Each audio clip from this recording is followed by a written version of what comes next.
These are the three extrinsic muscles of the larynx: sternothyroideus, thyrohyoideus, and hyoepiglotticus. Okay, hyoepiglotticus.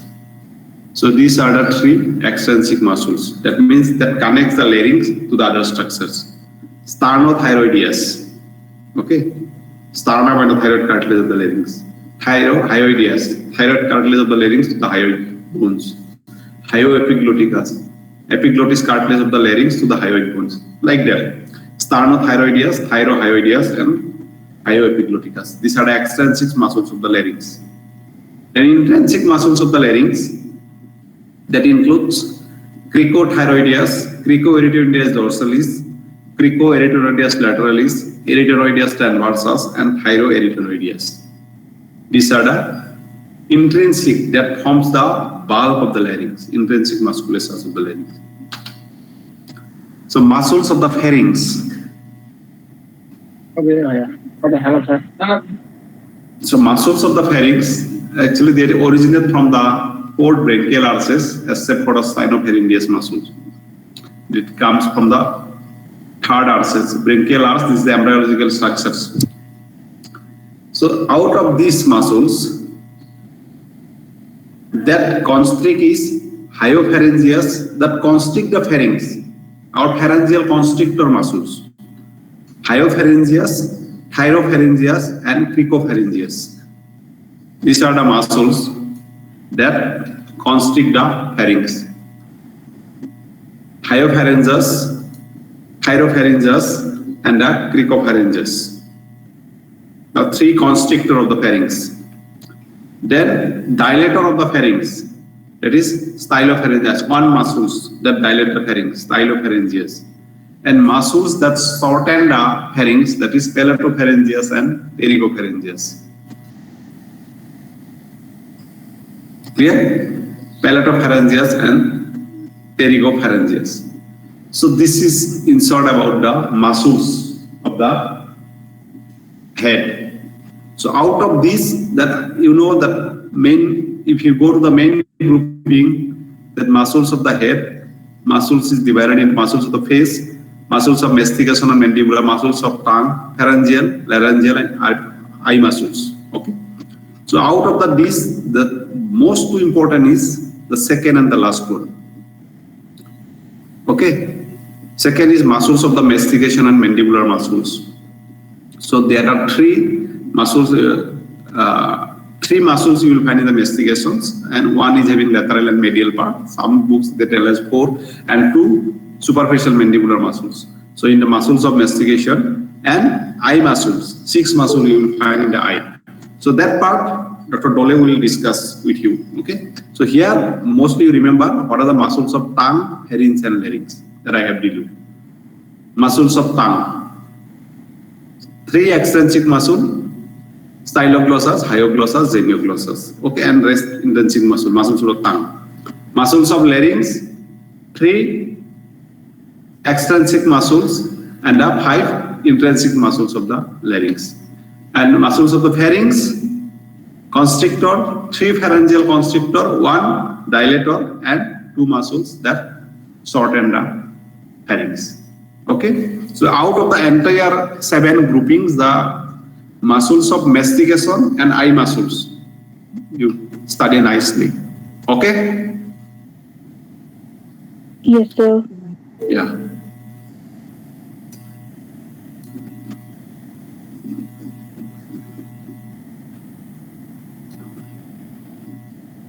So then you see, here is my part is ending with that of the what is called in terms of what is called unit 3. Okay, so my part is already over in case of unit 3. Clear?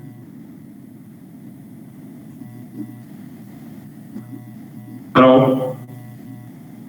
Yeah. Yes, sir. So regarding muscles that I have told you, muscles of mastication and eye muscle, it comes many times in theory. Muscles of mastication and muscles of the eye. Okay? But these also, they may ask sometimes muscles or name of the muscles of tongue, pharynx, and larynx, these 3. So these 5 structures at least you study from theoretical point of view. Actually, we used to show him in the practical class, but you are not here. So due to this pandemic, we cannot do that. Nicely, you study the masticatory muscles and eye muscles. And little bit, you just remember the name of the muscles of tongue, larynx and pharynx. That will do.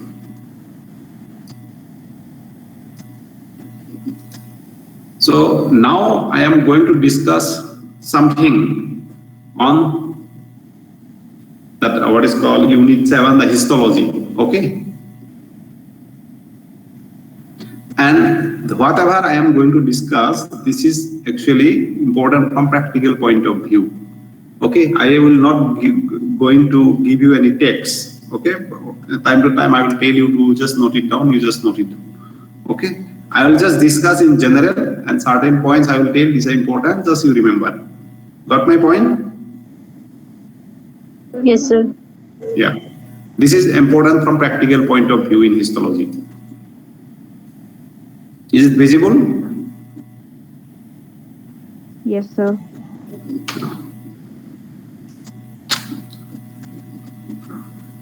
Who has discovered the electron microscope?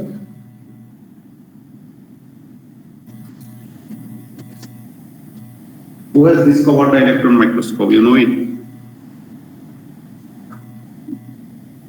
It is Max Knoll and Ernst Ruska. Max Knoll. Of course, the device was given by Ruska and Morton, but later on, Max Knoll and Ernst Ruska got a Nobel Prize for it. Discovery of electron microscope. Okay, this is the interactions between the accelerated electrons and specimen. Okay, electrically scattered electrons, secondary electron, X-ray, Becker scattered electrons, agar electrons. So, what are the commonly used electron microscope? So, you just remember that TEM. What do you mean by TEM? Okay, just you can note it down. TEM. TEM means transmission electron microscope. Another is called as high voltage electron microscope. And second is called as a scanning electron microscope. And another is called as scanning transmission electron microscope. Actually, mostly you will find the first and the third. Transmission electron microscope. So what is that? With this, you can study the internal structure. Suppose you want to study of a cell. The cell, suppose cell organelles inclusion in high resolution. You want to study particular cell. Suppose a liver cell, you want to study details. The cells, these nuclear membranes, these nucleolus. Okay, then what is called Golgi bodies, endoplasmic reticulum. Okay, so centrioles. So in that case, you have to use the transmission electron microscope, the internal detail ultrastructures or internal ultrastructures. So what is scanning? So you know the scanner. So the surface structure is seen. Suppose you want to see the surface of you want to know the surface detail of a cell. Then you have to go to the scanning electron microscope. Clear? These are the two models is available: transmission and scanning. Transmission in short form it is called as TEM, transmission electron microscope. And scanning electron microscope in short form it is called as SEM, scanning electron microscope. Clear? So surface structures. Suppose as you will scan something, okay, in a scanner, similarly this scanning electron microscope, they scan the surface structure of the cell. You cannot study with the scanning the internal structure of the cells. Okay, only the surface view you can have, how it looks like, the shape, size, okay? And this chart is very important. This chart, how you can make difference from the students' light microscopes and electron microscopes. Is very important chart. So source of illumination. So in case of light microscope, we normally use light rays, either natural light or artificial light. But in electron microscope, we use the electrons. We use electrons. Okay. So wavelength, if you see wavelengths in the light microscope, you will find 400 to 800 nanometers. Clear? But in case of electron microscopes, you will find around 0.0037 nanometer or 100 keV. So medium in the light microscope, you will find it is air. An electron microscope, you will find vacuum. The medium is vacuum where it works. So in the light microscope, you have not yet seen, I don't know, in 10+2, you have seen in 10+2 light microscope? Yes, sir. Yes, Yeah. sir. Yes. So you use normally the glass, but in electron microscope, the lenses is electromagnetic lenses. Electromagnetic lenses is used. And in a light microscope, directly you can see by your own eyes, directly you can see the specimen, whatever is kept down, image visibility. But electron microscope, you cannot see directly here. So you need a computer screen. So that image from the electron, means microscope, it will come to computer screen. That's a fluorescent screen. Okay, it will floor and it will appear in the screen. Image, you can see the image on the fluorescent screen, not directly, as you see in the light microscope. Then focusing, the alignment in the light microscope, you can do your force adjustment or a fine adjustment mechanically by your own hand. But in electron microscope, the alignment or the focusing is electrically operated. So magnifications, you can go for light microscope 5 to 2000x light microscope. But in electron microscope, depending upon the particular brand, you will go up to 5 lakh magnification or more than that. 12 lakh, 13 lakhs, 14 lakhs also you can go. Okay, magnification. Resolving powers in the light microscope, it is 200 nanometers. But in electron microscope, you see so less, 0.2 nanometer. So this chart that gives the basic differences between a light microscopes available in our routine laboratories and a sophisticated laboratory, the electron microscope. Okay. Hope you have noted down. Yes, sir. I am not going to give any text. Source of illumination, light rays, electrons. Okay. Wavelength 400 to 800 nanometers, 0.0037 nanometer. Medium is air and in vacuum in EM. In the glass light microscope, electromagnetic in EM. Image visibility is direct, the fluorescent skin, and here alignment is mechanically, there electrically. And magnification is up to 200x and up to 5 lakh or more in electron microscope. Resolving power in light microscope 200 nanometers or 0.2 nanometers in electron microscope. So this is about, I am not going to the physics part of electron microscope and light microscope. Okay, it's not here for you. This is out of physics. So magnification, so you know mostly what is the magnification. Resolving power of your eye divided by resolving power of the microscope. That is the magnification. So now this is another important. What is the advantage and disadvantage? Just 1 or 2 points. So one advantage you will find that in electron microscope, especially transmission, this is a transmission electron microscope. Have you ever seen physically? No, you can see it look like this transmission electron microscope. So here magnification is up to 6 lakh, okay, of this microscope, up to 1 nanometers. So, but what happens? The processing, to examine a tissue, the processing, it takes many days, several days, and it is very costly affair. That's why it is called TAM is expensive and destructive technique. Sample preparation is very time consuming, and it requires small size 1 millimeter diameter, less than 100 nanometer tube. So the advantage is you can see very minute structures up to higher magnification, 6 lakhs or more than that. But disadvantage is it's very time consuming, very expensive. If you want to see suppose you want to see this particular cell, the liver, piece of liver or a skin or something, it will cost minimum 4,000 to 6,000 rupees. Clear? The processing and viewing all the charges. So these are the components of the TAM, basic unit, power supply, electromagnetic lenses, heater, air conditioners. Okay. So, these are a microscope column imaging system. Yeah. Now, this is the aims of fixation. So while we discuss in histology also, okay, you see whether it is an electron microscope or a light microscope, why the tissue is to be fixed. Particular tissue. Suppose you want to examine a tissue from the body of the animals or the humans. Why? Why it needs to be fixed in certain solution? So aims of fixation means to preserve the structure of cells and tissues with minimum or less alteration from the living state. So if you do not fix the tissue, what will happen? There will be putrefaction. Tissue architecture will lock. Tissue architecture will lose. That's why to preserve the structures of cells and tissue with minimum or less alteration from the living state. That's why you need fixation. And to protect them against alteration during embedding and sectioning, as well as you have to fix the tissue to protect them against any changes during subsequent processing, that is embedding and sectioning, and to prepare them for subsequent treatments such as staining and exposure to the electron beam.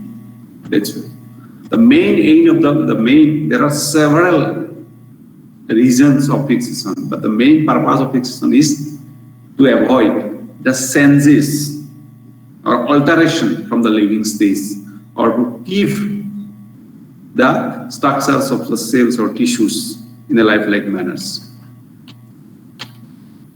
Yes.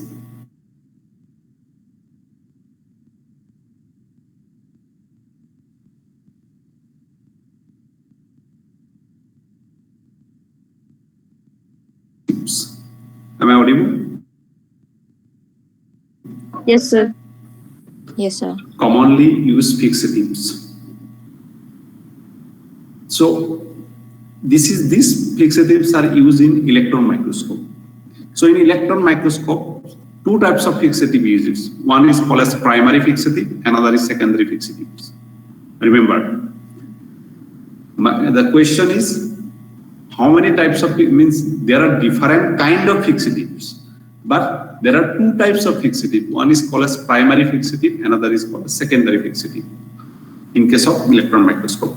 But in light microscope, only one type of fixative. Okay.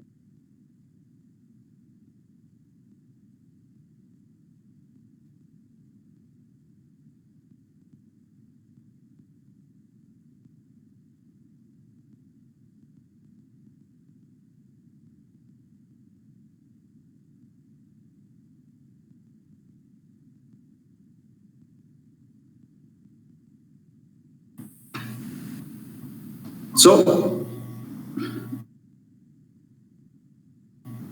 primary fixative, there is glutaraldehyde, paraformaldehyde, acrolipes. Okay, there's a Karnofsky's fixative, which is a mixture of glutaraldehyde and paraformaldehyde. Okay, and secondary fixative is osmium tetraoxide.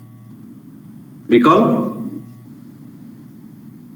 So in electron microscope, there are two types of fixative. One is primary and secondary. So these are the example of primary fixative, and secondary fixative is used always osmium tetraoxide. So you remember, if somebody asks what is a secondary fixative for electron microscopy, it's osmium tetraoxide. What is a primary fixative? Either glutaraldehyde, paraformaldehyde, acrolein, Karnofsky's. So different laboratories that are used. But in light microscopy, only one type of fixative is used.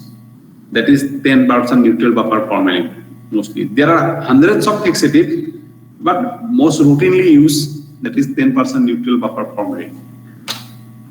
So these are certain reactions, how that is. I am not going here direct. Primary fixation. You see, primary fixation, most commonly used primary fixative is 2.5% glutaraldehyde. Primary fixatives. 2.5% glutaraldehyde. Okay, then I am coming, you see. And secondary fixative, osmium tetraoxide, OSO4, is the most frequently used secondary fixative in the electron microscope.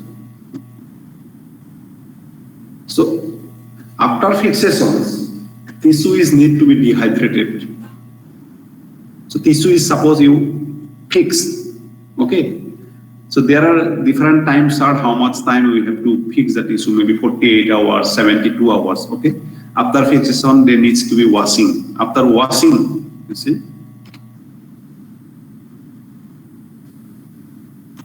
after secondary fixative, osmium tetraoxide, they are washing again after secondary fixative, washing by buffer to remove the after fixative. After washing, you have to go for dehydration. So you replace the free water with suitable organic solvent. Okay, so dehydration. So next step to the dehydration is clearing. Clearing, you can use any solution like xylene, toluene, epoxy prepares. Okay, cleaning of acetone, penetration regions, remove traces of water in case of incomplete dehydration. So fixation, washing, clearing. Okay, fixation, then washing, dehydration, clearing, then infiltration with the wax or the resins to prepare the block. Then the embedding, gelatin or bean capsule it is done in case of electron microscopes. And polymerization by eucalyptus resins. Unless and until you do, okay, you see, you will not understand if it is. Okay, removing of the block from the mold. So if you got through in our lab also, but it's not. This is the ultramicrotomy, how the sections are cut. Okay, ultramicrotomy. So different thickness of the section, gray 60 nanometer, silver color is 60 to 90 nanometers, gold color 90 to 150 nanometer, like that. Then you can see the staining, positive staining, there is a good contrast. Then you can go for negative staining, and these are the reaction with the stain. Okay, them observation, and after electron microscope you can see here. So here you see electron microscope hepatocytes. And this is the proximal convoluted tubule of the kidney, electron microscopic view, the hepatocyte. You see the round central nucleus, you can see. Okay, raphe and plasmatic reticulum. You see the mitochondria, many mitochondria. Tight junctions also you can see. Many glycogen particles you can see. These are the view, electron microscopy. And this is the intestine, this is the goblet cells. You will study. These are all about the hepatocytes. Here you see the hue. Enterocyte, kidney, PCT, described by EM graph, all those. So this is the about bacteria, protozoa. Okay. So the basic idea of this particular presentation is that, so you know how many types of electron microscope is there. The two types, transmission electron microscope, scanning electron microscope. Transmissions to examine the internal structure or the cell architecture, cellular architecture. Scanning electron microscope to have the surface view or surface structures. Okay. But electron microscopy itself, the advantage is its magnification is very high. Very small object you can see at higher size, higher magnification. But it is a destructive process, very costly affairs. Processing takes many days, okay, or time consuming. Regarding the difference, you know what the difference is between light and electron microscope in terms of magnification. It's about 2000, it's 5000 in terms of illumination, it's light, it's electrons, okay, the lenses, the glasses. Here you will find, what you will find? Lenses, the fluorescent screens, the viewing, illumination. So these are the short differences you will find. And then what are the fixative used for study under electron microscope in electron? That is a primary fixative and secondary fixative. Primary normally 2.5% glutaraldehyde is used routinely, and secondary 1% osmium tetroxide is used. Clear? And the process includes fixation, washing, dehydration, clearing, and then paraffin, embedding, infiltration, and block molding. Clear? Yes, sir. Yeah.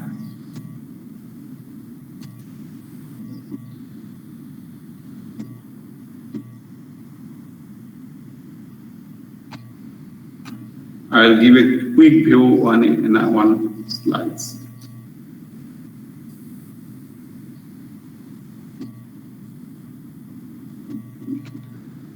Have you seen the diagram here? Yes, sir. So this is a very nice view of the transmission electron microscope. Okay. This was kept in the university, GB Pon, Jobinda Ballapon University, Pannagar, where I work. Transmission electron microscope.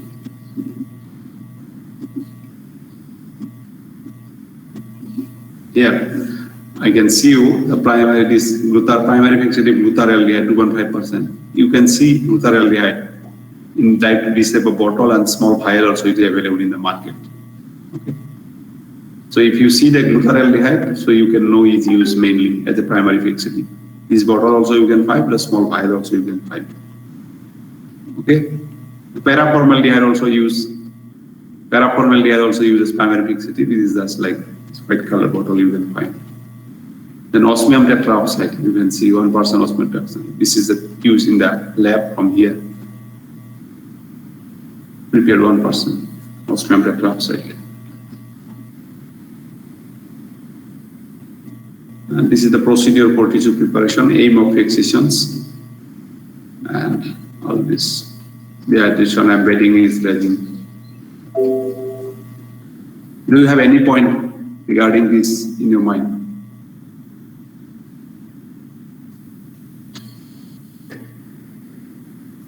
Hello? No, sir. No, okay.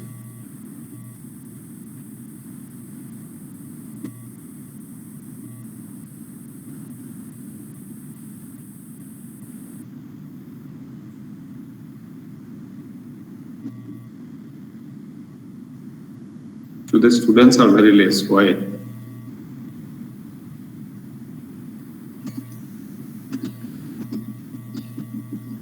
Let me take the snapshot of the attendance. Are you working on your what is called the assignment? Yes, sir. Yes, sir. Yes, sir. Yes, sir. No. And regarding your coming Saturday class, no?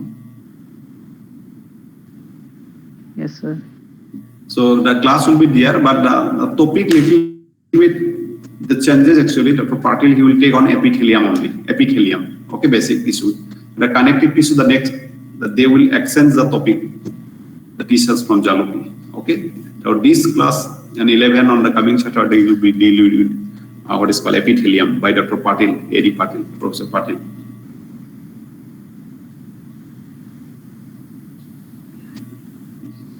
Sir, what will be the syllabus of our second internal exam?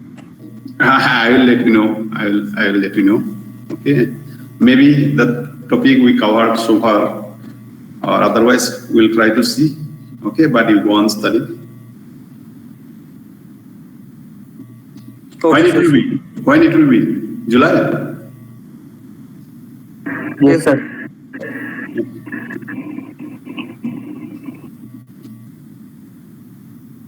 So any issues? Yeah. So when will the college reopen? That I cannot say, because now also our campus many teachers under quarantine. Maybe around 10 to 12 teachers. Actually, last week what happens that Amazon's delivery boy who is to come to college from Rutlam, Amazon delivery boy, he was found positive.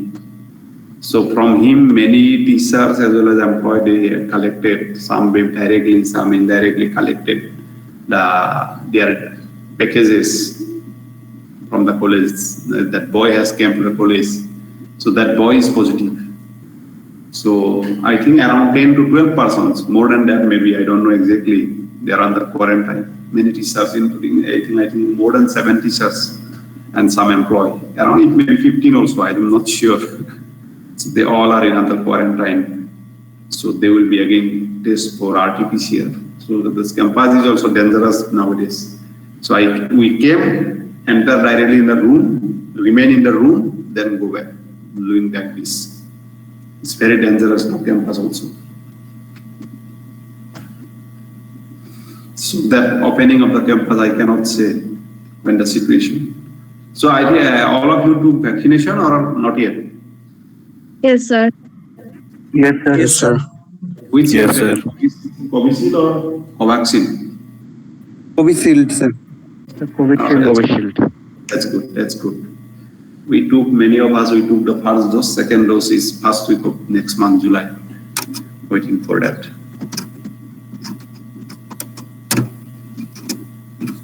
So if no other issue, any point? No, sir.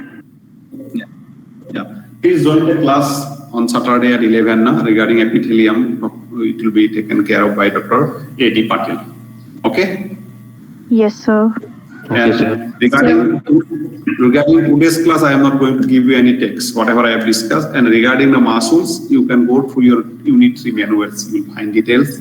And about the two topics, muscles of mastication and infraorbital muscles of the eye, will be taken care of by Dr. Dole.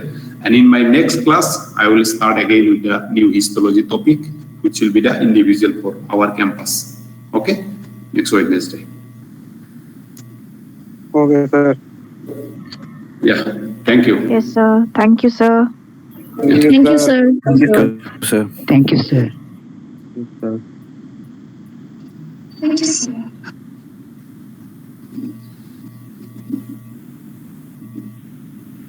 you, sir. Yeah.